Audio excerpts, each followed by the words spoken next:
আমি একটি আইফোন কিনবো ভাবছি। এই যে কোনো কাজ করব ভাবছি বা করব বলে চিন্তা করতেছি, কেমন? এই সকল ক্ষেত্রে আমরা ইংরেজিতে কিভাবে বলবো আমরা আজকে সেটাই শিখবো, ঠিক আছে? ফার্স্ট অফ অল আমাদেরকে জানতে হবে কোনো কাজ করব বলে ভাবতেছি বা করব চিন্তা করতেছি, এই সকল ক্ষেত্রে আমরা কোন ভার্বকে ব্যবহার করব। আমরা আগে এটা সলিউশন করব। এই সকল ক্ষেত্রে আমরা থিঙ্ক ভার্বটাকে ব্যবহার করব এবং তারপরে অফ প্রিপোজিশনকে যুক্ত করব, ঠিক আছে? এখন আমি যদি এই বাক্যটাকে ইংরেজি করার চেষ্টা করি, সেক্ষেত্রে এখানে সাবজেক্ট হচ্ছে আই, কেমন? আই। এরপর আমি কি বলছি? কিনবো ভাবছি। তাহলে আমি বলছি করব ভাবছি বা কোনো কিছু করবো বলে চিন্তা করতেছি, সেক্ষেত্রে আমরা ব্যবহার করবো থিঙ্ক অফ, কেমন? I think of. আমি ভাবছি। আমি কি ভাবছি? একটা আইফোন কিনবো ভাবছি, মানে আইফোন কেনার কথা ভাবতেছি, কেমন? এবং কেনা ইংরেজি কি? বাই।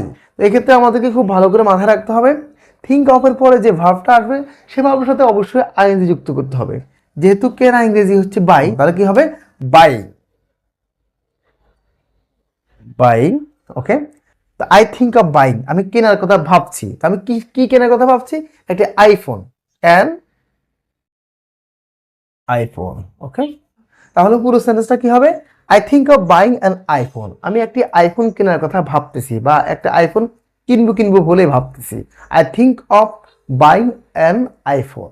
এবার আমি যদি বলি আমি একটি গাড়ি কেনার কথা ভাবছি, I think of buying a car. এবার আমরা যদি এভাবে বলি আমরা কক্সবাজার যাওয়ার কথা ভাবছি বা যাব বলে চিন্তা করতেছি, এক্ষেত্রে হবে we think of going to Cox's Bazar, আমরা কক্সবাজার যাবো বলে ভাবতেছি। তা আমরা এভাবে থিঙ্ক অফ দ্বারা কিন্তু অসংখ্য সেন্টেন্স কিন্তু নিজেরা তৈরি করতে পারবো।